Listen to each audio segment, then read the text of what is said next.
4-year-old dies a week after swimming, and the doctors cannot believe their eyes. Before we get into this sad story and your eyes are welling up with tears and can't see anymore, why don't you click that like button now? And also be sure to subscribe and click the notification bell so you don't miss our future videos.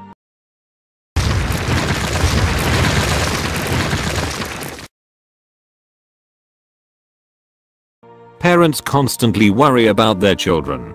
They should, even when there is nothing to worry about. Parents are still going to worry, it's their job. The worrying never stops. Even when a child is grown, their parents will still worry about their kids. A parent's worst nightmare is losing a child. This type of loss remains with the parents their entire lives. To keep their kids safe from harm, many parents will keep an eye on their children and they take important steps to keep them safe. Unfortunately though, no matter how much a parent watches their child, bad things can still happen. When a 4-year-old dies 1 week after swimming, doctors realize what happened and they can't believe their eyes. During the hot summer months, kids love to go swimming. Whether it's in a kiddie pool, a family pool, a beach or a lake, children love to swim when it's hot.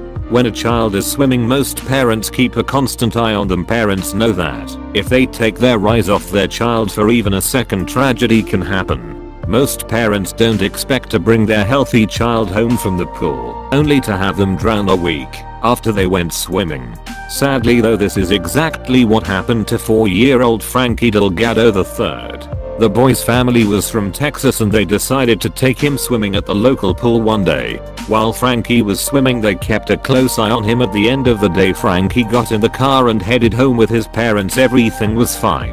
According to his mother, nothing seemed out of the ordinary. A few days after Frankie went swimming, he began showing symptoms of the stomach flu. He was vomiting, he had diarrhea, but it wasn't so severe that they felt he needed to see the doctor. In fact, he was feeling like his own self after just a couple of days. When Frankie's symptoms went away, his parents felt relieved. About a week after the family went swimming though, Frankie woke up in extreme pain. He was screaming and crying. His father ran into the room and held him, and that is when Frankie took his last breath.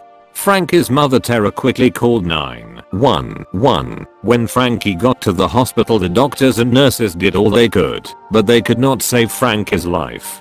Tara just couldn't figure out what would have caused her son to die like that. When the doctors told her that her son was a victim of drowning, she couldn't understand what they were talking about.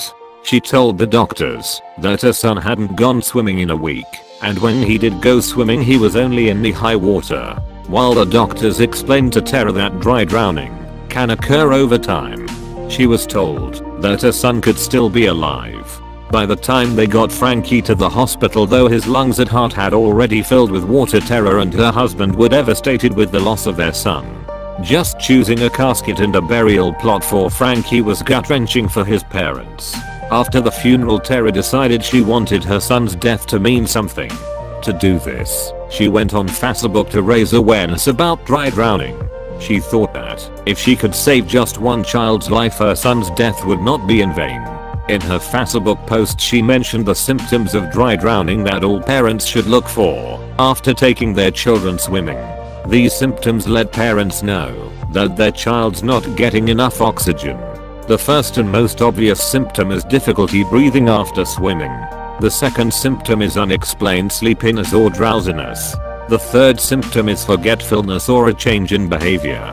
According to Frankie's mother, if she had known the symptoms of dry drowning, her son might still be with her today. Tara says that while she cannot save Frankie now, she can save other children by educating their parents. After Frankie's mother created her post on Facebook, she was interviewed for the local news, and she agreed to do the interview as a way to reach out to more parents so that they could keep an eye on their children during the summer. While only 2% of the drownings each year are dry drownings, parents should still know the symptoms. Subscribe for more.